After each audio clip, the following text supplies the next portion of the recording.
Guys, I'm so sorry I'm late. I was setting up the stream for this one and then also for Football Inc., which we're going to straight after, and then I went live on Football Inc. Yes, guys, how you doing? Welcome back to the Spurs Talk Show. And then I went, oh no, I'm on Football. So I cancelled that stream and then I had to reset it up. I apologize for the late one. How's everybody doing? Forgive me. I've absolutely mudded myself. Can't get the staff anymore. Oh dear. Luckily, I've deleted that stream before we even get going, so no one got to see it. How's everybody doing, guys? Welcome back to the Spurs Talk Show. How are you feeling? It is Tuesday. It's 1:38, 1:39. Apologies again. Lateness is greatness, though. And, guys, we've got some interesting news to get through. Conor Gallagher is at Tottenham, apparently. Or he landed this morning. He's undergoing his medical. Sousa is a sooner or later signing to be announced. You might get double shirt lifts this afternoon. But Spurs aren't done. Spurs are not done.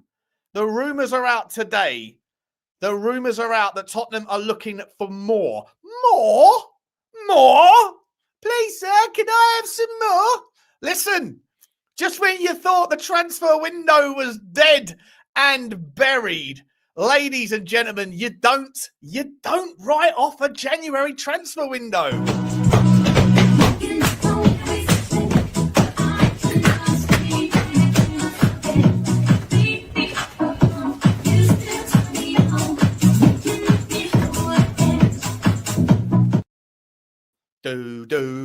Looking back on when we first met. It's good to be back with you people this morning.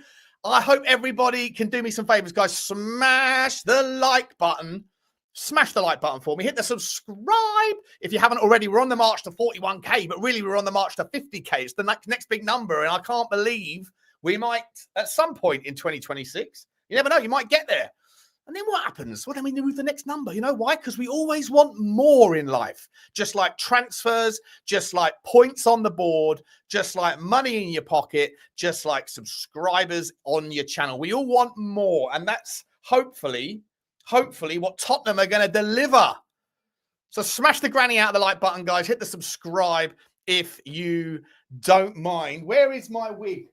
Where is the wig? Here it is. This club. This club, guys. Tottenham, 25 years. What are we doing here? Oh, you know what? I can't even do it. My accent game isn't on point yet. I need to wake up. I haven't had any booze. I'm off the booze, boys and girls. I'm off the booze. I'm on coffee. Ratatata. Look at the size of this cup. Look at the size of this cup. I said, I need a bucket. So I got a bucket. You know, that's like the Europa League of drinking vessels. It's absolutely huge. And it's not perspective. It's literally like 2 cups. 2 cups worth of cup in 1 cup. Guys, what are we doing here? Aklius we've got to talk about. Aliex Garcia we've got to talk about. A player that I spoke to you guys about, I don't know, 4 or 5 weeks ago. I don't want anyone claiming first dibs on this one. This was all I said. Aliex Garcia at Leverkusen is a player we should be looking at, people, because he is a ratatata passing delight. And then all of a sudden the links are there. 28 years old. He's homegrown. He's homegrown, believe it or not. He came through the City Academy. Another one. Plus, we're not put off by the fact that Yan Diomande said that he wants to join Liverpool. We might be going back in for him too. All of a sudden, guys, get that rod out there, Vinay. Oh, you're dragging me back in, people. You're dragging me back in. What is going on? What is going on? Before I get into any further, OK Jersey is today's sponsor, guys. OK Jersey is today's sponsor. Code Sean at checkout. Find what you're looking for. Whether it's athleisure wear, unbranded, branded. If you're looking for football stuff, retro, new, the best quality. Also, just quietly. If you're looking for that white, you know, then the one that's like 1901 reasons why you're annoyed you couldn't get it. If you know, you know. Well, they're going to be potentially getting that that bad boy going as well. So keep a lookout on OK Jersey for that. And if you do, then if you see whatever you're looking for, then make sure you use code Sean at checkout. Any support there is appreciated, and we appreciate them for supporting us. Let's find out how the chat is doing. Let's find out how the Chiddly Chit Chat is doing, and then get straight into the bad content from Butler as usual. Never change, Butler. I'm off. He's waited 13 minutes. He says when I'm only 8 minutes late to the stream. See you later, Will. By the way, I'm not responsible if you come here 5 minutes early. I'll take responsibility for the 8 minutes that I was late, but the 5 minutes early, don't be upset. You're like the guy, you're like the patient at the doctor that arrives for his 1:30 appointment at 1:15 and then is furious with the receptionist. You know how long I've been here? You know how long I've been here? Time yourself better, bro. Time yourself better. He forgot his own show. He said, what a donut. Why are you coming for me? Coming for me. Ivory Coast just got knocked out of the cup. They did indeed. Diomande is at the AFCON. Is he? Is he still there? Let's have a look. Jan Diomande. He is... Yeah, the Ivory Coast got kicked out just now, didn't they? In fact, let's have a little look-see. Let's find out what's going on in the AFCON. Semi-finals, right? Semi-finals. The semi-finals tomorrow. Senegal versus Egypt. Nigeria versus Morocco. 5 o'clock tomorrow night. If you know, you know. There'll be good games, those two. Good games. Good games, bro. Good games. GG. Big up to Tudini. Big up to Tudini. For some reason, some of the super chats are not being starred here. What's going on? How do I get them starred? I can find them again. Star that one. Big up to Oscar Guinness, please, first and foremost. He says 27 months of membership. That's amazing. Thank you very much. Over 2 years. Big up, Sean. Do you think Gallagher is the right move or just to appease the fans? Well, let's start with him, shall we? I personally think that he is a necessary improvement in the areas of the squad that we lack desperately, but I'm not talking about his footballing ability. I'm really excited for him to be here because I think that he is a wild improvement on the mentality of the football team. I think he will lean into and drag other people up with him. His conduct, his behavior, his professionalism, which, as we spoke about last night on the Spurs 5, you know how I feel about the leaders of this team calling out the board and all that nonsense. Me personally, I don't think that's the right way that captains should behave. I think they should be a beacon of professionalism, and I don't think Romero represents that. I think he might be his own version or whatever you might like about him. You might decide all of that stuff is just his winning mentality. I don't see it that way. I think it's an immaturity and a petulance, and I think it's a blame game and a point-scoring exercise that doesn't need to exist, and it shouldn't come from that guy. However, like I said before 1,000 times, do I think there's some merit to what he says? Yes, 100%. But do I think that when he says at times like these, i.e. after a loss, there should be other people in the football club that are coming out and speaking? I don't know any other football club in the Premier League where a director of football or an owner or whoever he's talking about comes out and discusses the game. What I do know is that captains discuss the game, and he doesn't. He never does. And by my anger wasn't just towards him. I didn't respect or appreciate the fact that Richalison has the audacity to support that notion. Because let's be entirely honest, if I know Stel last night was saying the message from the players, it's in support of what the fans want, right? Which is better players, better, we want better players. We want more of a plan. We want to see some ambition. Well, if Richarlison's coming out and doing this to that post, I'm pretty sure that every single person in the fan base who's furious with the owners for not, building a good enough squad, 99 out of 100 of you would include Richarlison as being part of the squad that's not good enough. And so if Richarlison is coming out saying, we need better, well, he's sort of talking himself out of a job then, isn't he? Because let's be honest, most of us think that our striking department isn't sufficient. But yet he has the audacity to do it because of 4 years of shit shows and 6 months of relatively good performance because the team is set up to feed him. Here comes the big aeroplane. And I don't think he should be talking out. And Pedro Porro is the other one. I love Pedro Porro, always have. He's one of my favourite players at Tottenham Hotspur. But his performance this year has been stinky. And I don't think that, there's an argument. I think it's a growing argument that if this notion of like, we want the board to do better, in what way can the board do better? Other than just communicate a plan, ultimately what the fans and what everyone means when they say the board do better, it means spend some money and buy some better players. Well, to those people that are underperforming on the pitch, that might mean that your job is at threat. So, like I say, for me, I think that those things need to stay in-house, stay behind closed doors. And I think that, back to the point, Oscar, I think that personally someone like Conor Gallagher is a beacon of professionalism. I think he is someone that is going to level up the narrative, the kind of work rate. You stay late, you get in early, you eat clean. There's no chaos, there's no drama, there's no turning up late or doing balloons. There's no social media backlash. There's no arguing with the fans. None of that shit. Like, just like tunnel vision into improvements and being more efficient as a human being and better at doing your job. And I respect that side of his game 100%. I also think that he is better at the game of football than most of the midfielders that we have. But do I think that he is the solution to what we have all been calling for all season, needing a ball playing 8? Because people say, I hear it a lot, like, what more? Those people that wanted to defend the criticism of Thomas Frank, saying he can't do any better, these players aren't good enough. And the fact that we can't play good football is because we don't have good technical players. Well, Conor Gallagher isn't that sort of player. He's better at doing the things that we are already capable of doing. Much better. Brilliant work rate, brilliant off the ball. He's a late box crasher, right? So he can get on the end of things. If he's played in that more advanced role, he'll win the ball back. He'll make those runs. He'll create space.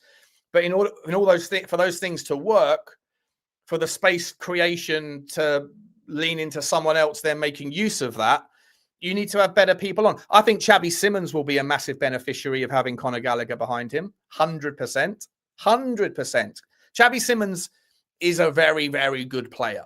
He's a very good player. It's taken time for him to adapt and acclimate to the pace and the power and the physicality of the Premier League. It's taken time for him to acclimate and assimilate to England.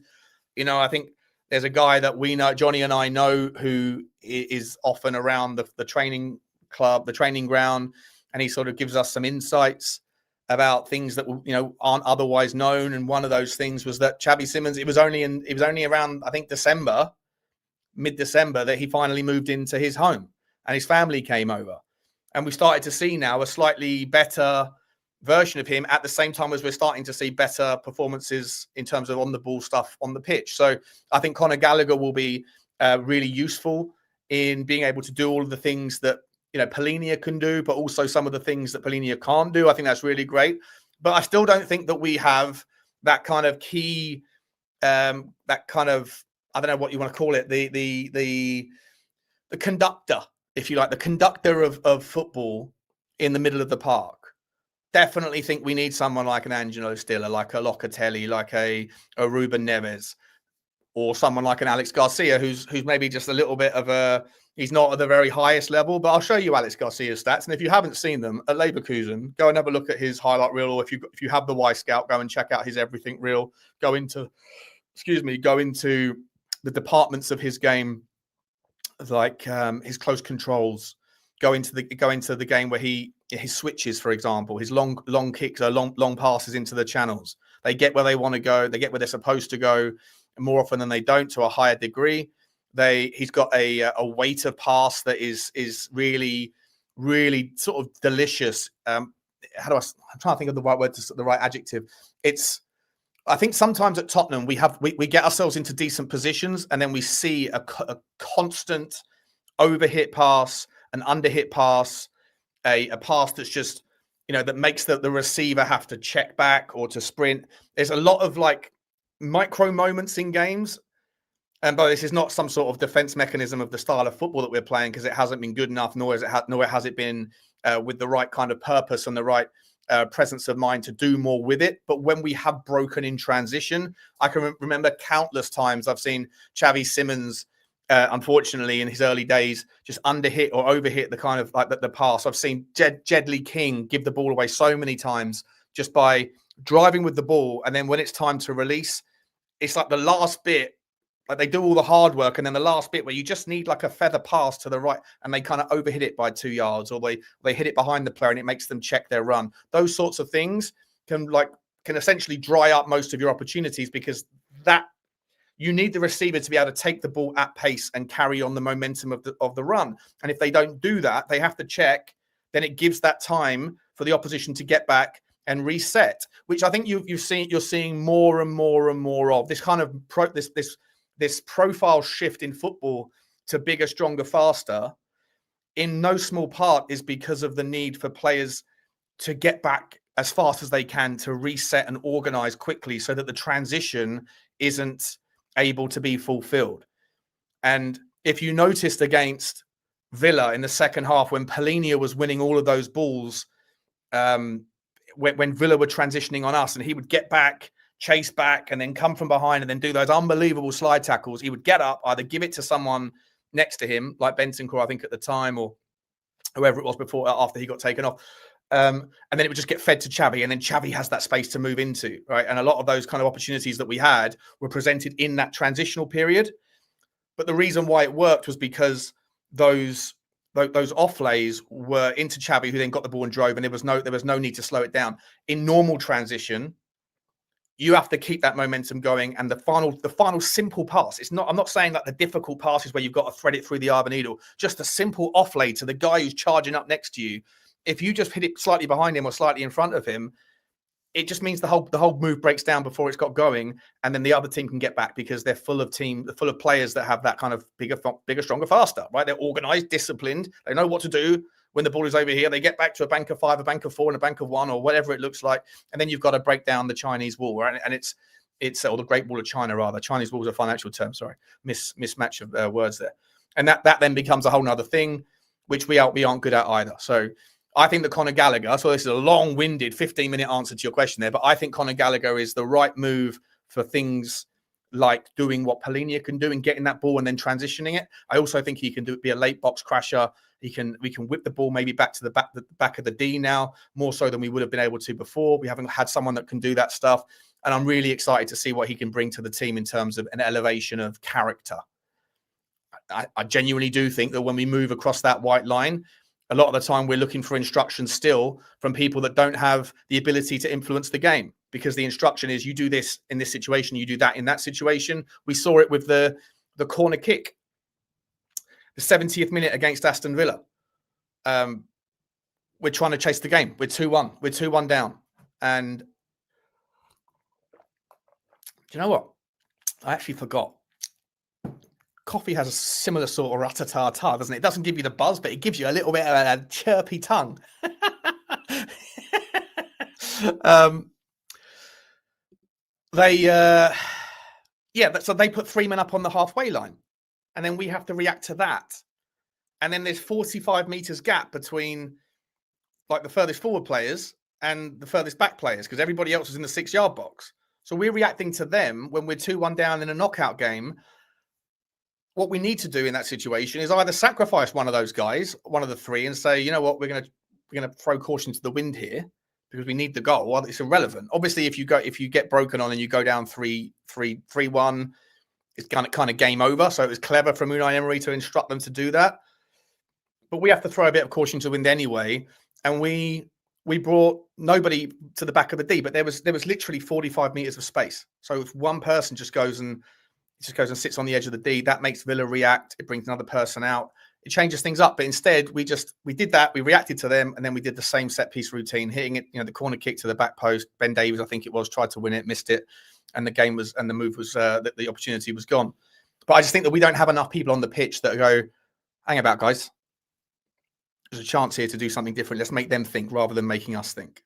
Too much reaction, not enough proactivity, and that is a problem. Big up to you. Thank you very much for the super chat, for the longevity, my man, for the support.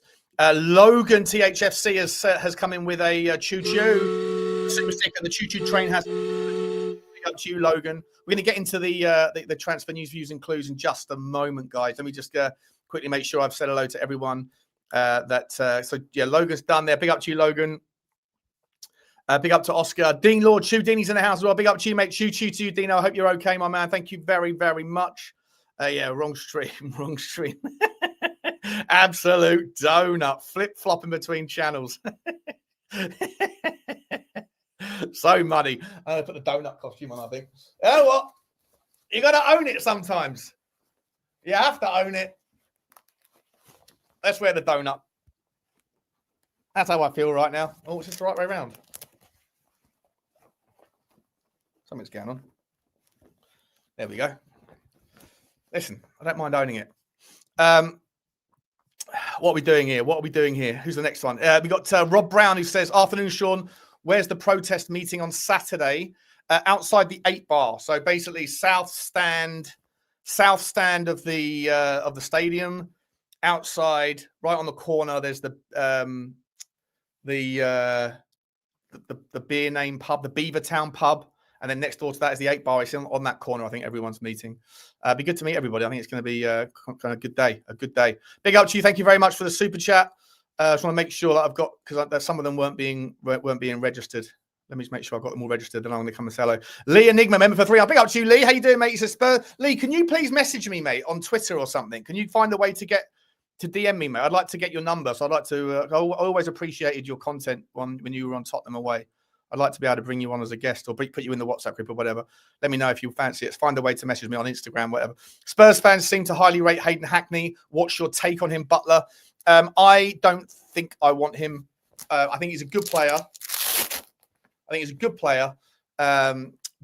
he's getting towards the point where he's 24, 25, and he's still in the Championship. He's certainly someone who likes to progress the ball. He's certainly someone that likes to get on the ball and is front-footed, but I don't think he has. I think people look at him and they remember Adam Wharton and they were like, well, these two were the same. They were the same sort of, like, there was people talking about Adam Wharton, people talking about Hayden Hackney, and look at what happened to Adam Wharton. Therefore, the same will happen with Hayden Hackney. And that's like a false dichotomy of logic. So I don't particularly want him, but I'm not saying he's a bad player, and I'm not saying that he wouldn't do well if he came in. But yeah, not for me on preference. But he's certainly more of the profile of midfielder that we're looking for. He's actually quite a strong player as well, good in the tackle and combative, and he's certainly got like a good mindset about him. From what I've seen and from what I've heard and read about him, I think he's someone that apparently is a bit of a champion, bit of a good head on his shoulders.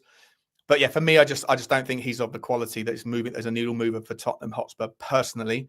I don't think the same about Aliex Garcia though, who is someone that I really do like, and I'll show you some stats on him in a minute. Gallagher is a great signing, says Eamon O'Shea. Big up to you, mate. Big up to you. Thank you very much.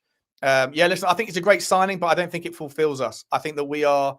Here's Gary. What's he saying? Spot on, Sean. Romero hides behind his language issue. How many times did poor Sonny get rolled out after a loss? Yeah. But he speaks English. He doesn't speak that. But you don't need to, if you don't have confidence, just put a translator next to you. But you still got to do the duties of a captain. And the duties of a captain for me are not finger pointing to your employers. Like, you just signed a new contract and you're getting paid 200 grand a week. And there's no consequences, by the way. There's no consequences for him doing it before. There's no consequences for him doing it now. There was no consequences for Jed Spence, who ignored the instruction of your manager on the pitch. Got away with that one. And then about 3-4 weeks later, still haven't seen the footage, but allegedly threw his tunnel on the floor as he walked off down the tunnel, threw his shirt on the floor, as he walked off down the tunnel. No consequences for that. No consequences for Micky van der Ven doing the same thing as Jed Spence. No consequences for Destiny Udogie doing the same thing. Yet Bissouma gets reprimanded, gets fined week's wages for turning up late. And by the way, I'm all for Bissouma getting scolded as well. But I want to see consistency, because if you let the children get away with it, they become brats, right? You have to have some discipline amongst the behavior of your squad. And I think that there is a bit of a, for me personally, I think that there is a bit of an environment where there's a lot of disrespect or a lack of respect. Disrespect and lack of respect, not the same thing. A lack of respect for hierarchy, for authority, and for the kind of relationship between the employee and the employer, or at least the manager and the subordinate. I think that they wouldn't happen at other clubs, right? It wouldn't happen at other clubs. What do you think would happen at Manchester City if... I mean, it wouldn't happen. It wouldn't happen in the first place. But what would have happened if Silva, called out the owners, Manchester City's owners, or decided to ignore and publicly disrespect Pep Guardiola? Wouldn't happen, right? But if it did happen, that guy's getting scolded for it. He's getting a week's wage. He's getting dropped to the bench. And just because we don't necessarily have enough names, numbers, staff, whatever, playing a playing roster that's competitive enough to say, well, you're too good not to be dropped, it doesn't mean that they can get away with it. I think that you have to have discipline, you have to have order, and I think you have to have respect. And I think at the Tottenham Hotspur Football Club at the moment, it looks like the kids are in charge of the parents, and I think that's a pretty bad situation. An old box crasher, Rooney activities. Very good, very good. Good afternoon to you all, guys. Bye. Smash the granny, please. Smash the granny. You know the rules. My fucking plumber. Sean, how many subs for you to recreate that little video of the two guys with mullets? I don't know if I've got the rhythm. You know what? I used to be a pretty good dancer. I'd like to try it one day. I might try it. I got a green screen. Let's figure it out. I got the keys. But they got the secret. I've got another leak. I got another leak today. I tried to fix the plumbing before, fixed it twice, but ended up realizing that there's a room in my house that I don't really go into very often. And I walked in there trying to bleed all the radiators, and I was like, why are my socks suddenly soaking wet? The carpet is absolutely ruined by a leaky radiator that I obviously I didn't know it was leaking. So I'm only on lesson 2 of plumbing. I'm only on lesson 2, right? I think lesson 3 or 4 is how to fix a leak, But we'll get there, plumber? We'll get there, James Flower. We'll get there, mate. We'll get there. Let's. I think I've got all of the previous ones. Big up to Rob Brown. Big up to. So I've done that one. Nice. Done. I have done that one from Leeds. Done. Thank you very much for your support, Lee. Like I say, reach out to me, mate. Gallagher is a great signing, says Eamon. We should not allow any more players out. Well, apparently Tottenham Hotspur are not allowing any more players out at the moment. Mathys Tel apparently has had his loan move rejected, according to reports that I've seen. Tottenham Hotspur have said, no, Mathys, you're not going. And I personally think that Mathys Tel is going to be a good player. I think he's the sort of guy as well. By the way, remember how young Mathys Tel is? Remember, the standard of other players that are his age that have been at Tottenham and done well. Where were they when they were Mathys Tel's age? Forget about the price point. Forget about where he came from. Forget about the expectation. Just remember, I'm not saying because he's 19, therefore he gets a free pass. I'm just saying, I think he is going to be a wonderful player for Tottenham. I think under a different manager, under a Pochettino, I think Mathys Tel will become a cult figure at Tottenham Hotspur. And I think I've taken a hell of a lot of heat from people in the fan base for backing my boy. I think he will become a cult hero under a new vision of football that Tottenham will eventually play and hopefully move towards, either under Thomas Frank or something else. Thomas Frank, for whatever reason, doesn't really rate him. And the only reason we're not letting him go out on loan is because now we don't have the bodies to be able to afford it. But I think under a Pochettino system, someone like Mathys Tel and someone like Udogie will have their chance, and they will be playing in a system that supports attractive football and allows people with the confidence. And Mathys Tel is a very confident human being. And I think he's presented himself with one of the best goals per minutes played in the Premier League this year. I think he scored a goal in the Premier League every 140 minutes, which there isn't that many players out there that have got anything, like that ratio. I think he's going to be a very, very good player. Maybe he won't reach his potential this season, but I really don't want Tottenham to sell him. I know a lot of you think he's trash and all that stuff, but for me, listen, feel how you want to feel. It's not how I feel. But I don't think we should allow any more players out. Apparently, Radu Dragusin, Eamon, Dragusin's offer from Roma has also been rejected. And I think that makes sense. I think it makes a lot of sense because we don't have the numbers first and foremost. But also, look, when was the last time we went through a season without a centre-back getting a knock, getting an injury of some sort? It always happens. It hasn't happened yet, but it will happen at some point this season. And if that happens, and if Dragusin was to have been let out on loan or otherwise, we've already let Kota Takai go on loan. We're then going to be stuck with a situation where we have just Danzo and whoever it is that isn't injured playing alongside each other. and nobody on the bench again. Junai Byfield, so it's the hell is that noise? I think the boiler's about to come through the. I can hear something going on in the house, in the walls. Something's going on. Anyway, we're going to keep going. We're going to keep going. See what happens. Big up to you, Eamon. Thank you very much indeed. I am going to come to the transfer news. Let me just get this done. Best Spurs YouTuber post Levy era. Oh, thank you, Spurs Rule 44. Oh, you didn't like me when in the pre-Levy era. Fair enough. I appreciate you, my man. Thank you very much indeed. I like the idea, says Josh Caress, of Conor Gallagher as a pressing 10 akin to Sarr versus City. Then let Xavi drift from the left and link up. Need a deep line playmaker to sit next to Polinia next. Do you know what I was thinking about this earlier, right? I wouldn't mind seeing a situation where you have someone like a James Maddison next season if he's back to full fitness. I don't know whether we'll keep him if he's going to sell him or whatever else, because I think he is a bit of a broken toy.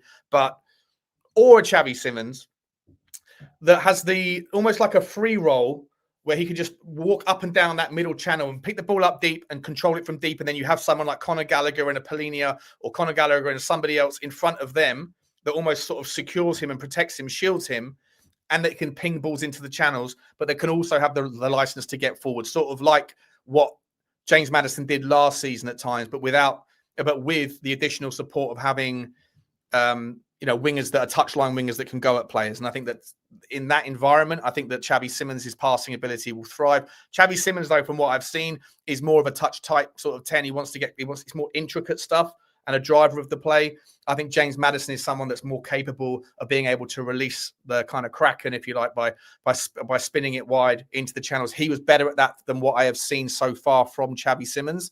But I still think that Xavi Simons could do something like that, operate within that guise. But if we do bring in a passing centre-back like an Aliex Garcia or like someone in that vein, then I think that he could do that job just as nicely. So in terms of Conor Gallagher as a pressing 10, this for me is like part of the issue, though. I don't think this is a Thomas Frank thing. I think this is, again, just a football thing, right? It's just a football thing. Cesc Fabregas of Como fame and ex-Arsenal and Chelsea fame, he came out and said that the game, like the footballing world has changed massively. Players like Mesut Ozil, he said, if there was a Mesut Ozil that was coming up now that was 21, he's not going to be wanted by any of the managers because he's not the sort of profile of player that will survive in this sort of generation, this current reality, this current timeline of what it looks like in football. He said when he went to Chelsea and he learned very quickly under Conte what football was about. It was about machines. It was about building profiles of footballers that they do split training and just become robotic in their execution of the patterns and the plays. It's becoming more and more and more like NFL, almost like play by play, which is obviously what Arteta's doing so well at the moment, right? Everything is going in that direction. As long as you have the talent, then you can sort of supersede and outperform everybody else that's trying to handle and cope with you. And so, I look at some of the players that we've bought recently, and I wonder, is Xavi Simons? I love Xavi Simons, and I can't wait for the pendulum to swing back towards. These things always go full 360, right? They always, like, the pendulum always moves from one to the other. And I personally can't wait until football gets back to being about football rather than just athleticism, because I do think it's boring. I think the game has completely lost so much of its magic by this trend towards it's all about the stats and the yards that the hard graft. And so in terms of Conor Gallagher, I think he's a movement towards what we need for this particular vision of football and version of football. He is someone that can press. He is someone that can, help us impact that man-to-man press that we struggle with. We struggle against the man-to-man press so badly versus teams that allow us to play. And Conor Gallagher is someone, Conor Gallagher is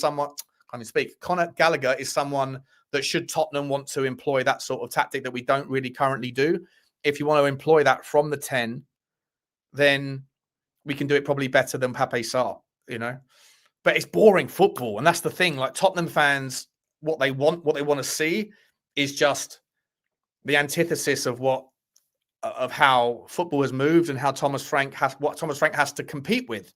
So I have some sympathy towards him for that, for that kind of conundrum, right? How do you keep everybody happy? How do you keep the players happy playing a nice version of football when the styles and the requirements of football in the Premier League in 25 or 26 now is not so much about being technically gifted. It's more about just being able to outrun, outwork, outstrength, and then cause unforced errors, and then from there you can pivot, win the ball back, and then go, or set pieces and all this shit. I hate football as it currently looks, and I think Tottenham fans generally, I've probably agree with me that like we want to see better football, but I think it's a struggle to deliver that with what you're up against every week. So yeah, it's a difficult square to circle. Big up to you, Josh. Thank you very much indeed. And Sean DeBoss has put in a £5 super sticker. Choo choo to you, Shawnee. Choo choo to you, mate. Thank you very much indeed, my man. Big up to you guys. Big up to you. Right, let's get to the front of the queue with the comments, and now we've done that. Now we can get into it. Let's take a little look at some of these stories, though, guys, shall we? By the way, we are in 45 minutes. We're handing over to Football Inc. We're going to go and talk about other things as well. Let's talk a little bit about, first and foremost, where is he? Here we go. First and foremost, I've got to give this. This is Give Me Sport. I don't know what we're doing here. But this is by Sam Cohen. It's just broke 54 minutes ago. I think this is ridiculous, but I'm going to show it to you anyway, because that's what we do, right? We bring to you all of the different Tottenham news, views, and clues. So Sam Cohen is saying Tottenham Hotspur are reportedly making progress in talks to appoint Xabi Alonso as their manager, according to Fajacious. Listen, Fajacious, you dismiss everything they say if they're talking about a player that plays for a team that's not in Spain or Portugal going to a team that's not in Spain or Portugal. They are like the Sun or whatever of Spain. But when it comes to Spanish news, they are sometimes ahead of other things. But it's just really a rumor mill thing. But the managerial market continues to move quickly following developments in Spain, with speculation already building around the next destination of one of Europe's top, most talked about young coaches. Premier League clubs are monitoring the situation closely, particularly those seeking a reset after a difficult run of form. Tottenham have endured a frustrating season. According to Mathys, Tottenham Hotspur have begun formal negotiations with Xabi Alonso following his recent departure from Real Madrid. The report claims Spurs have moved quickly to place Alonso on their shortlist as they consider a potential change in the dugout. The Spaniard became available after leaving Madrid in the aftermath of a disappointing spell, with his exit coming shortly after the defeat to Barcelona in the Spanish Super Cup. Despite questions surrounding his time at the Bernabeu, Alonso's reputation across Europe remains strong, with Tottenham's hierarchy said to view him as a coach capable of leading a long-term rebuild. Let me ask you this, guys. Ones and zeros. Let's just hypothesize for a second. Would you take Xabi Alonso as manager in the dugout? I don't believe it will happen anyway. I don't believe it in a million years. There's no chance he's ever going to leave Real Madrid and come to this basket case of a football club. But just on the presumption that not the presumption, just thought experiment. One, if you would want him to take over this team and work with this group of players, and zero, if you think it's madness. I'm pretty sure there'll be a lot of ones here. There'll be a lot of ones. Yeah, there's a lot of ones. A lot of ones coming down the track. See, I just think that he is someone that wants to play, a nice style of football, and if for that to happen, we would need some. See, coach is saying donut. Not me, I'm a donut. I'd keep Frank, says John Matz. Yeah, look, you all want a piece of him. Sean, he's been sacked from Real Madrid. I know he's been sacked. I just don't. Oh, the ones are coming in. Everyone wants a piece of. But he's not going to be able to work with this. Same as Xavi Hernandez. They play a certain type of football. I think the amount of transitions and unforced errors that would be sprung upon us would be difficult. Would be very, very difficult. I could see him going to Liverpool. I could see him maybe being the next manager of Manchester City. I could see him doing those sorts of things.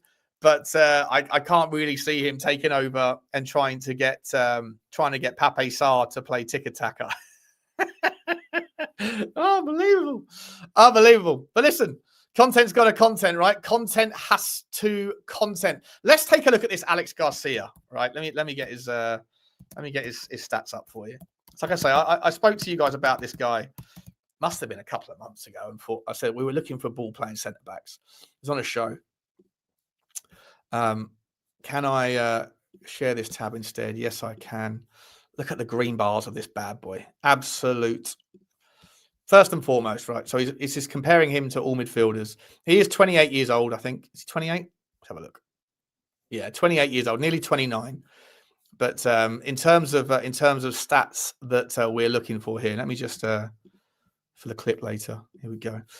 So in terms of his output, all right, lots of things to like. Progressive passes per 90. Again, bear in mind the context of the way that Leverkusen play football. They obviously are more competitive and more, one of the better teams in the Bundesliga. But they have had their entire team ransacked. Last season's squad was largely ripped apart through sales after Xabi Alonso left. But progressive passes, 7.12 per game. Very, very interesting. You watch, if he was to come to Tottenham, that would drop to about 2.5 because, I think that this argument that we can't do it and the reason why we're not doing it is because of the player's incapacity or lack of ability to do it is for the birds. It's for the birds. I've seen the stats. Bentancur, half as many progressive passes this season versus his last 4 seasons on average. It's what you're asked to do rather than what you can do, I think is the conclusion here. Unbelievable passing stats. Look at this. Passes completed, 83 passes per game, 98th percentile. Passes attempted, so 93 from 83. He's got an 89% pass completion across all divisions of his passing. 1,441 yards or meters, whatever that is, of passing. I think there's only a couple of midfielders in the entire top 5 leagues that have got more than 1,500 yards of passing. Progressive passing distance, a third of all of his passing distance is progressive, exactly what we need if you're going to play that in. Short percentage, short completion, 94 percentile, very, very good. Median percentile, if you can get above 90% for median length passes, very impressive, right? And by the way, I know it's just 83rd percentile. If that was at 92.3%, he'd be on like the 89th percentile. If it was at 93.2%, he'd be 96th percentile. Like, it's the difference between 0.1 and 0.2%. It's meaningless in the grand scheme of things, but in terms of trying to find how far up the order you go, it does make a big difference. And he's very, very good. And look at his long passes as well. 8 from 12 every game, 98th percentile. So he pings the ball. He's a switch hitter, can put it into the channels. It gets where it needs to go most of the time.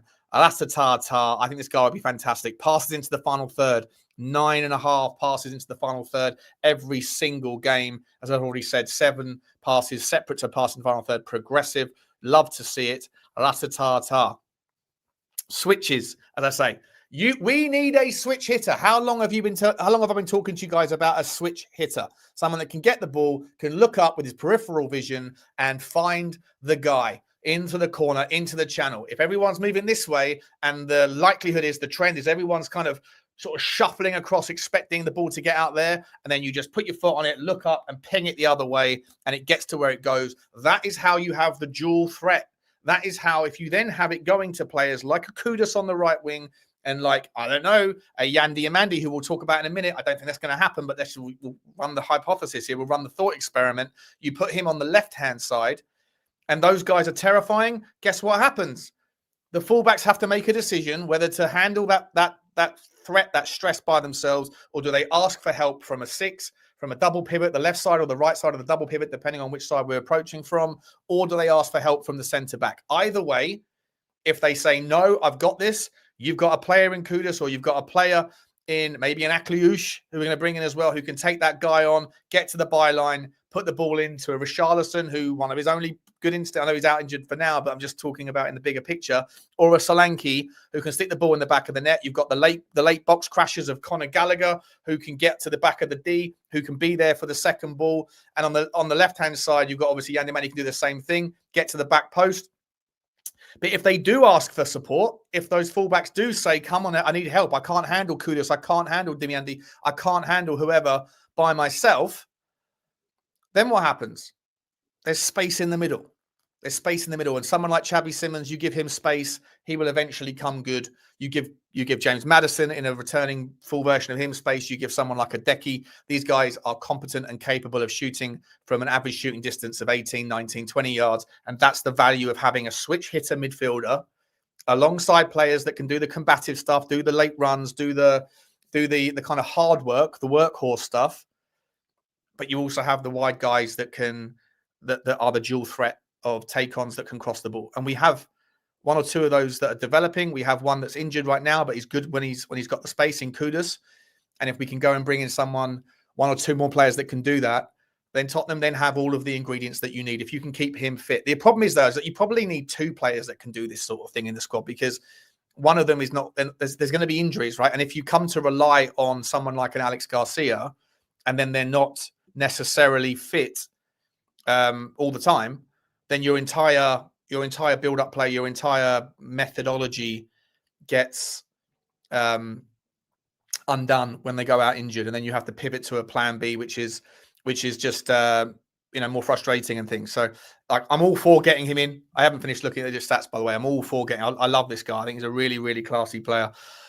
In terms of, like I say, even shot creating actions, right? So the things that he does, some point in the move, the guy before the guy or whatever else, not necessarily an assist, not necessarily a key pass, not necessarily the actual shooter, but just somewhere in the build-up play, in that phase, he does something 3.5 times a game that leads to a shot. And if you have people that have those shots on goal, then you have better conversion rates.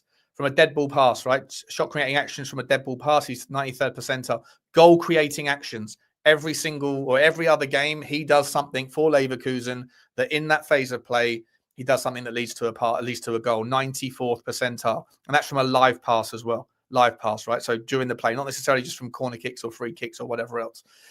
Defensively doesn't do very much, right? But then again, contextually, it's Leverkusen. They are a high possession team, and they are a team that has players around him like Ezequiel Palacios, for example, that can do more of that graft and more of that kind of backup. So even though Palacios right now is injured, look at that, touches per game, 100. Anyone that's touching the ball more than 100 times a game, well, you know that they're integral to what that team does. And as a midfielder, Aliex Garcia for me is a player. I'd be very surprised. I don't even like the links. I think I saw the links coming from Spurs Journo, who I don't know. I know who the guy is. I don't know who. I don't know where he gets his links from. He has got definitely got some access to somebody somewhere or whatever, because he does have people do rely on him or do give him the credit, but he himself certainly isn't a journalist. I know who he is, and I think he says so himself. He just collates things. But I saw that story. I don't know where else it is. But listen, if you could get Aliex, even if it's not true, we should be looking at a player like him. I said this 6-8 weeks ago. I said to you guys, this is a sort of player that can really, really improve us. Doesn't get tackled too many times in take-on, which is great. Carries the ball 60 times a game, carries then passes, right? So can move the ball into space, drift the ball into where it needs it to be, then release it to where it needs to go to. 95th percentile, total carrying distance, 270 meters a game. Pretty good in terms of miscontrols, right? Doesn't miscontrol the ball as much as any other. So very few errors on the ball. Like, was that four times across 10 games, he'll do something where he gives the ball away from an unnecessary situation. Really, really impressive. And again, even fewer times does he get tackled in the transition, which is, like I say, for me, and this is by Leverkusen. It's a great team, a great league, and for me, he is a player that I would love to see. Let me know your thoughts, guys. Ones and zeros. Are you interested in Aliex Garcia? Let me know. It ain't you, James. It ain't you, mate. How are you, James? Good to see you, buddy. Good to see you. Proper donuts.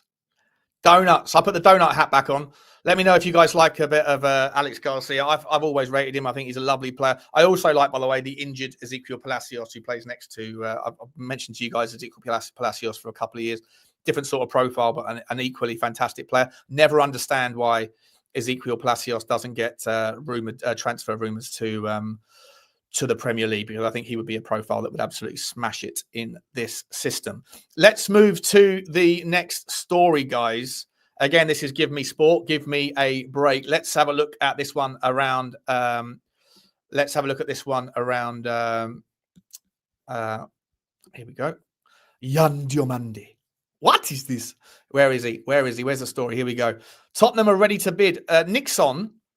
Hang on. The North London side are reportedly keen on signing the Ivory Coast winger this month and will be prepared to make a big offer for Diomande if the opportunity arises. Liverpool are believed to be long-term admirers of the forward. But any transfer move for the Anfield side is unlikely to materialise in January. Nixon, whoever that is, claims Diomande could be available for as little as £40 million this month, despite initial reports suggesting Leipzig value the winger at around £87 million. I'd almost disregard Nixon on that basis because there's no chance you're getting him for £40 million. Who is it? Alan Nixon? Who am I talking about here? It is Alan Nixon, yeah. Okay, yeah, the old journalist. Okay, yeah, he's been around a while, this one, Alan Nixon. According to Nixon, while Liverpool see Diomande as a target for the future, there is a chance Tottenham could step up their interest in the forward as soon as this month. The North London side are looking to splash out in the January window following a disappointing first part of the season under Thomas Frank. Yada, yada, yada.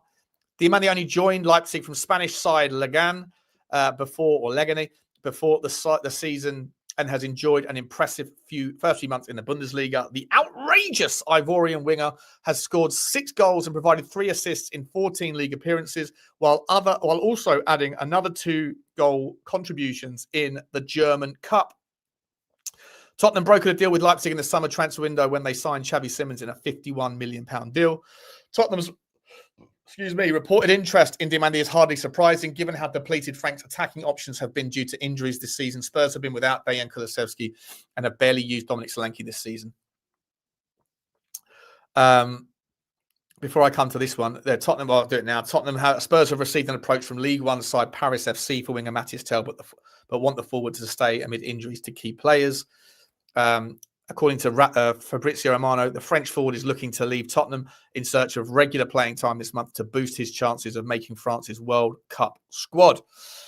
Yeah, Mathys Tel can't go. Can't go. Not for me. Diomande can come in anytime he wants. And if Tottenham, I don't think there's any truth to the idea they want £40 million for him. I would say whatever, whatever, 60 million. 60 million, 65 million. I don't mind. Like he's a special player, Diomande. He'll be quality. 1 second, guys.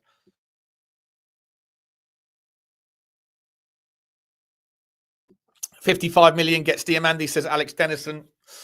Big up. Hopefully. The thing is, he said he wants to go to a big club like Liverpool, but he didn't specifically say he wouldn't go to anywhere else bar Liverpool. And if Liverpool aren't ready to pull the trigger, then I don't care if someone wants to come in here and use it as a stepping stone, whatever. It's absolutely fine with me. 60 million, he's laughing. 60 million. Why are you laughing? What's wrong with 60 million? He who dares, Adele. He who dares. What we doing here, Perchy. What's Perchy said? What's Perchy saying? Legane. Yeah, Legane. Leipzig wants 90 million. Well, they don't. He's got a release clause of 100 million euros, which is 87 million pound. But that. There's been multiple reports that have said that he would be available for less than that, 65, 70. The price is never going to be 40 million pound. Not a chance in a million years. But whatever, go and find out what it is and get it done. Get her done. 100%. 100%. Let me have a look. Have you seen these stories about so with Conor Gallagher specifically? There's a lot of rumours out there that they're kind of like it's kind of conflicting reports. Some people are saying that Tottenham Hotspur that Thomas Frank didn't really want Conor Gallagher, but the club pushed ahead with it anyway, which is a concern, unless Thomas Frank knows that his days are numbered. There's a lot of people out there that are saying that that Thomas Frank had to call Conor Gallagher himself to convince him to come. Perchy was messaging me this morning, saying that it was the pull of Thomas Frank that got Conor Gallagher over the line, which I don't believe. Would I take Curtis Jones at Spurs? 1,000,000%. 1,000,000%. He is a unit. He is very, very capable, very, very competent. Curtis Jones is a baller, in my opinion, and he's only going to get better and better and better. I think he's a very, very capable player. Very capable player. But I think he needs to be a bigger fish somewhere. I think he's always going to play, he's always going to be like the little bro in that Liverpool system. We got a couple of we got a new member from Thomas 1980. Big up to you, Thomas 1980. Thank you very much indeed, my man. Appreciate your you joining the crew. I've got to fix this. I've got to fix this problem, whatever it is, with the link on Discord. I don't even know how to do Discord. I don't know anything about it, but I set up a link and it's in the description, but apparently it doesn't work. So I need to find out what that looks like. How do I fix that? And then there'll be like a members only crew, like members only group in the Discord. And then obviously just anyone can join the other bit. And hopefully all that stuff will get set. I need to get someone who knows how to do Discord to help me out with that, because I haven't got a clue about it. But it'd be nice to have a little environment where everyone can talk. Problem with WhatsApp is that you have to show your telephone number, and because of my problems in the past, I don't really want people having my telephone number. Eamon O'Shea has become a member he's been a member for 1 month. Big up to you, my man. Big up to you, buddy. Thank you very much, Eamon, for your support and your time, and big up to you, Thomas, for joining, man. I look forward to getting to know you. Like I say, want me to set up your Discord button? Yes, Perchy, of course I do, mate. Of course I do. You are the man who knows a thing or two about a thing or two when it comes to this stuff, don't you? I sorted out the stream elements thing, as you can see, Perchy. As you can see, I figured it out thanks to your help. Frank rang him and was quite frank with him. Yeah. Look, I mean, I just can't believe that it was Thomas Frank that convinced him to come.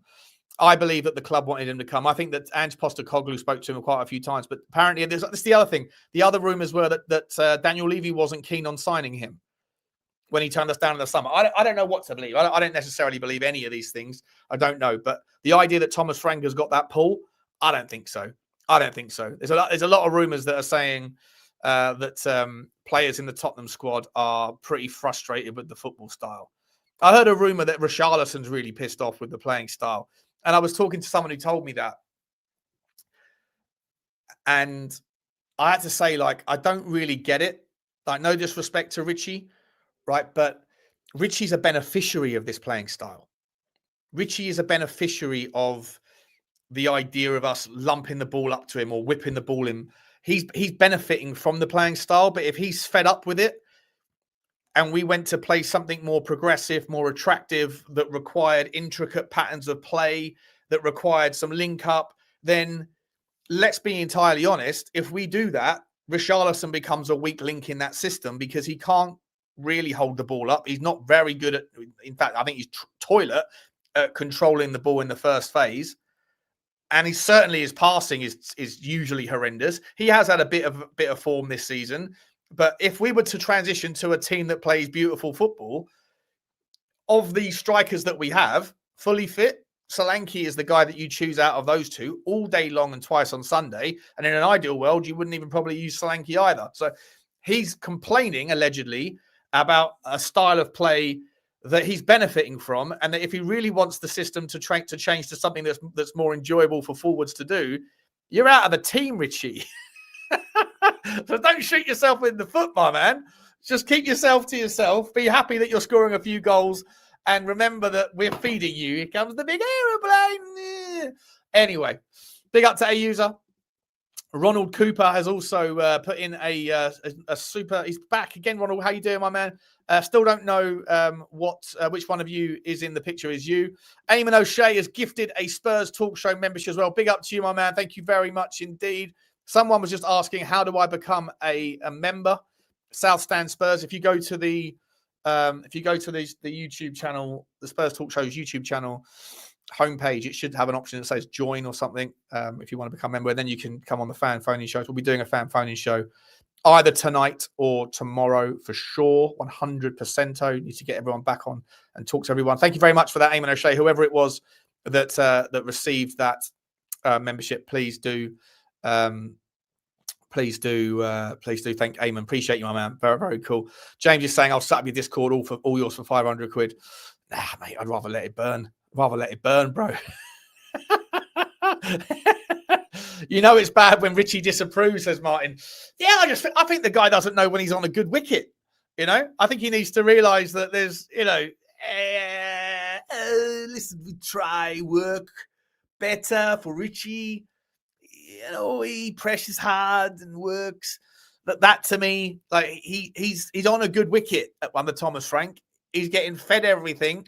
He wants to do things that he's not capable of participating in. So, shush, Richie. Know what side your bread is buttered on, my man. Guys, let me just. I've got to go and get my my nasal spray because my nose is all getting blocked up and I sound all kind of like nasally. Give me 1 second, guys. Don't go anywhere. I'll be back in like 5 seconds.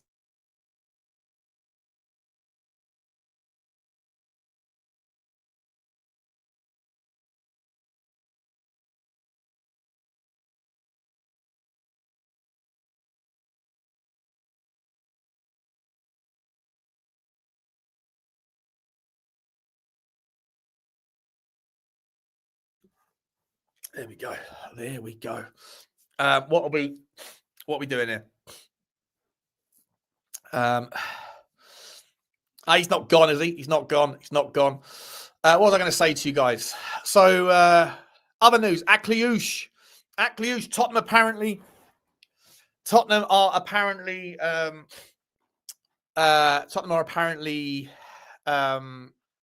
still looking at this guy. I personally don't think we would be looking at him if it wasn't for the injuries, because I personally don't see him as a right winger. I see him as a 10 who can float around. I don't see him as a take-on right winger, like a touchline hugging right winger. And it depends how Tottenham want to set up and continue to play. If there is a yes, nasal spray, mate, nasal spray. Look, here it is. Okay, I've got chronic rhinitis and a deviated septum, so need to. It's not cocaine. I wish that was liquid cocaine. That'd be sensational. Rat-a-ta-ta! Let's talk Tottenham. Woo-wee! What was I going to say? I finally know. I'm the dad. So you're the man in the middle with his mouth open. Big up to you, Ronald. Big up to you, mate. What was I talking about? Akliouche, right? So I see him more as a 10, but he floats in off the right-hand side, sort of like what Xavi does. He floats off the left-hand side. I think that if you were to play Xavi and Akliouche in the same team, I think that you would have potentially a dream world of like just intricacies and stuff. But I also think you get a lot of overlap. I think you get a lot of kind of getting in each other's way, a bit of cannibalization. Depends how Tottenham want to go, how they want to go and set up in the future. If they wanted to do something that was more, just more kind of free flowing and fluid. But in order to do that, you also have to understand. You have to be wavelengths again. You have to understand that when this guy does this, you do that. And for that to happen, you have to have intelligent players that have trained together, figured things out. They're in a happy environment and everything just clicks. But think back to the Ange Postecoglou model that was like, we're going to progress the ball at every opportunity. We don't pass back. And that's the framework. Invert the wingers and invert the fullbacks. And then that's the sort of framework. But how that looks, how it kind of operates, well, that's over to you guys to figure out, which I always considered to be a little bit of abdication of accountability for coaching methods, which I think proved to be kind of true by the end, especially when it came to Romero and Micky van der Ven having to sit down with Ange and say, look, we need to do more defensive work. We love playing this football, but we're completely ignoring defense, and it's just ridiculous. So I feel like if you were to do that sort of thing again with Tottenham under any vision in the future, if you were to have an Akliouche who wants to cut in off the left but float in even without the ball, he's not the sort of guy that's just going to sit on the touchline and wait for the ball to be given to him and then try to cut in. He's the guy that's going to float inwards. And if you're doing the same thing with the Xavi Simons and you've got Maddison, you have a lot of similar sorts of profiles there. Decky, you can make the argument, would do the same thing. So you have different physical profiles, but you have a lot of the same sort of footballing tendencies in those sorts of things. I would very much love to see Akliouche at the football club. I think he's a classy player, but how he fits into a squad of differing profiles, I think it's sort of like a similar problem that we have, not a problem, but a similar consideration with a Conor Gallagher. Everyone fully fit, we still have a lot of the same profiles of midfielders. And if you were to bring in, if Maddison was fit and Xavi was fit and Decky was fit and we signed an Akliouche, I also think that we have a lot of the similar sorts of profiles of inverted wingers and 10s that can do a little bit of, all the same thing. One thing I would say is that Akliouche is a left footer, right? He comes off the right hand side, and he's like you can sort of there's the opportunity. In a dream world, I could see these two, just kind of maybe occasionally creating absolute magic together. But again, I think there's also a lot of recipe for disaster there. I think there's a lot of overlaps and cannibalization and moving into each other. Sean, I totally disagree with you. The leadership group should be able to influence the manager. And it is a strength, not a weakness, for the manager to listen to his leadership group. So no talking crap. Well, I totally disagree with you. Don't talk crap. I don't know what you're talking about. Are you talking about the thing I'm talking about currently, or are you talking about the whole idea of Romero calling out the leadership? If you're talking about that bit, then I disagree with you. If you're talking about the idea of the manager having a conversation with the players and the players having to explain to him that defense is part of the game, then, well, it's nice that Ange Postecoglou listened to him. It listened to them. But it's wild that they had to speak to him and explain that in the first place. The guy's getting paid £7 million a year to manage at one of the biggest teams in the world, and he doesn't realise that defence is a necessary part to consider in your tactics. Yeah, I think that it's pretty extraordinary that the players have to sit down and say that. Is it good that the manager's open-minded to listening to feedback? Sure, of course. It shouldn't be a dictatorship.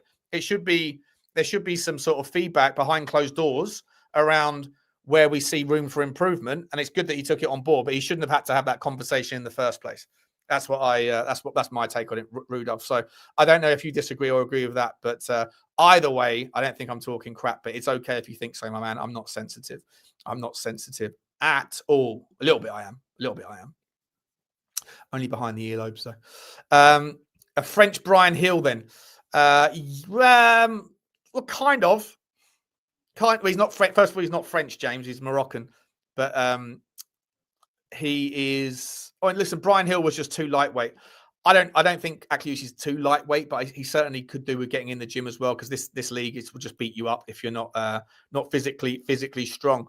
How much time? I've got 15 minutes before we shoot over to the wonderful people at Football Inc., which is me and my man Johnny, where we're going to talk about all transfer news, views, and clues. Interesting stuff today regarding Manchester United's move for Michael Carrick. That's going to be interesting. Is Akliouche French? Is he? Does he play for France?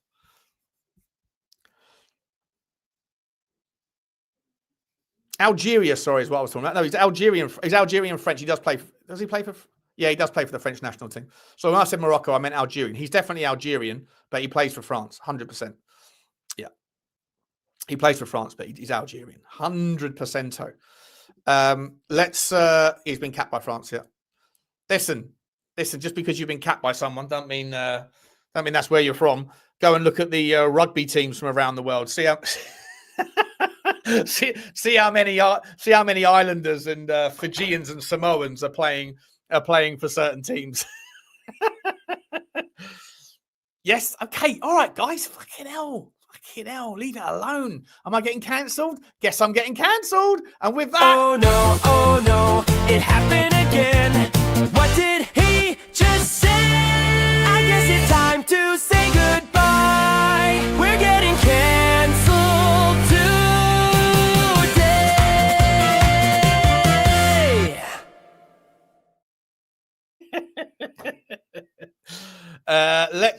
Look at Jack Charlton's Ireland squad, 100%. Ireland are the best rugby team. Yeah, pretty good. Let's move on to what's this story here by fourth? No, not this one. Let's get this story here. You know what? I'm really interested in this Football London story, right? This Football London story. Is it on the screen? No. Here we go. I asked this question yesterday in my video when we signed him. I said, I'd love to know. This is from Matt Maltby. I'd love to know whether or not Tottenham Hotspur, like, was it a free run for Conor Gallagher? Did he really have an option between Tottenham and Aston Villa, or was there some level of Villa couldn't do it, right, because of the PSR thing? But had they been able to have done it, would he still have chosen Tottenham over Villa? And we're never going to know. properly, I guess. But there'll always be speculation. I'm sure Villa fans will tell you, he would have come to us if we could have afforded him, but the PSR have fucked us again. Cry more. The rules are there. Adhere to them. But according to reports here, that there are actually, actually, there's no point. I'm just going to speak about it. That there's actually more to it. That Tottenham just decided they needed to get this one done, and they weren't going to get beaten by Aston Villa. And I think it's so important from a PR perspective and a momentum perspective for Tottenham to have just got one over the line here pretty quick. If it does happen, there's still time for it to fall apart, obviously. But if it does happen, then is there a mechanism, a momentum whereby, if you lose out Semenyo to Manchester City, right, you can understand it, the pecking order. But if Tottenham lost to Aston Villa, where 6 years ago Tottenham was here and Villa were here, and now it feels a bit like that. And if Tottenham had lost out to Aston Villa, then I think that would have been a nightmare, an absolute nightmare. But the fact that we got it done for me is super important. Who's waffling, James? Who's waffling, mate? Listen, I've watched your channel, bro. King Waffle. Fucking hell. Gee whiz. Pot kettle, mate. Pot kettle. Anyway, listen, Tottenham have to go again, though. Tottenham have to go again right now. Right? We need another one. We need to get someone like Aliex Garcia. I don't want to see any more rumours around centre-backs right now. I think that those things can get done later, right? But I think these things are going to be links are going to cut nowhere, no new links, nothing really. And then all of a sudden it's just, Spurs are interested, done. That was the case with Conor Gallagher, sort of came out of nowhere. I know it's been in the zeitgeist for a couple of years, but it sort of came out of nowhere. Villa were interested. Tottenham are trying to hijack. He's going to Villa. Oh no, he's gone to Tottenham. Tottenham is done. And that all happened in the space of about 12, 24 hours. Much like last summer. Last summer, there wasn't really that many links to Mohamed Kudus before the deal broke. It was sort of nothing. Kudus, done. Morgan Gibbs-White, nothing. Gibbs-White, done. Obviously, it didn't happen in the end. Same with Mawani, same with Xavi Simons. That tells me that this is a Johan Lang window. It's a Johan Lang window rather than a Paratici window. Even though Paratici is still apparently here at Tottenham, still helping us with our transfers. Do me a favour, mate. Do me a favour. You're whipped. You're whipped by the girl. She wants to go back to Florence. You can't wait to get out of there. And it is a situation that I think that Johan Lang has taken over for the vast majority of these stories. Because if it was a Paratici style window, then guys, I think that we would be we'd be hearing a lot more different rumors, a lot more different names. In terms of other names, for what it's worth, there's a couple of stories out there. Luca Netz, the Borussia Mönchengladbach's sort of left-sided centre-back, but he's mainly a left-back. That story is still knocking around. I don't even bother. I'm not even sure why we're bothering with that one, because we were about to sign Sousa. He is apparently in the country. Like I said, I think we might get a double social media bomber. We might get a double signing, social Instagram reveal. Andre Lunin, Graham Bailey reported a few days ago, and Graham Bailey's lost all credibility for me, to be honest. All he does now is just retweet team talk bollocks. But Andre Lunin, the Madrid goalkeeper, Tottenham Hotspur are still looking at him. Be interested to see if there's any truth to that one. It's a weird one, isn't it? It's a very weird kind of niche level link. Don't mind him. He's unbelievable at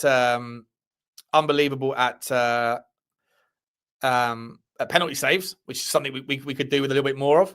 100%. Lookman going to Turkey. Yeah, that's a shame. I don't know why Tottenham let that one slip. Really stupid. 1.5 million euros for the loan fee, 30 million euros or 35 million euros for the contract if they want to take up on the option. Why on God's green earth would we not want to do that right now? Seems like the most obvious signing in the business. He can score goals. He can play in a 9 when they play with a back 3. He can play off the left. He can play off the right. He can take players on. His finishing is sublime. He's left-footed, right-footed. He's stronger than he ever has been before. Any perceived failures or any perceived underperformance when he was in the Premier League at Charlton, Leicester, Everton and Fulham, he's grown up massively since then. He's put on a lot of weight. He's a stocky guy now, and he can take players on, cut in, or go on the outside. He's got a wonderful cadence to his step overs. He's got a lovely finish on him, and he's a big game player. Yes, there might be personality clashes, but right now, as a loan, I don't know why we wouldn't have done it. But instead, he's gone to Fenerbahce, I think, which is so frustrating. So frustrating. Sean is bitter. Paratici hijacked Helga. I miss her so much. I miss her so much, Barbara. Is it Barbara? No. Barbaric Disdain. Barbaric Disdain. What a name that is. Sean, who whips you? You whip Johnny or Johnny whips you, darling? Mate, I've never been whipped. I'd like to be whipped. Sounds like a little bit of fun. Ta-ta-ta-ta on a Friday night. If you know, you know. Someone get me Viva Street on the phone. Look, another one we can hijack maybe. Don't see why not. But listen, I think that Thomas Frank's like doing this no dickheads policy. Well, got no wingers policy as well, by the way. Got a no wingers policy at the moment. Yeah, I know Akliouche is French now. I genuinely thought he was Algerian. But apparently I've said something wrong by saying he's Algerian when he's born in France. I don't give a fuck. I don't give it. Be sensitive. Take it for the with the intention it was meant. It wasn't meant to offend. I don't care. I don't care. Give a fuck. Sean calling up Levy with a dominatrix gear. Definitely, mate. 100%. Could be born there and be half and half. I don't mind. Whatever. I thought he was Moroccan. I thought he was Algerian, but I said Moroccan. Give a shit. Give a shit. Yes, I just made a mistake. I thought he was Algerian, but I said Moroccan. Who cares? Who fucking cares? If you called me Australian, I wouldn't be offended. Who gives a fuck? People these days. Jesus Christ almighty. Everyone looking for a reason. Oh, he's so offended. I'm so offended. So offended. Couldn't give a flying fuck, mate.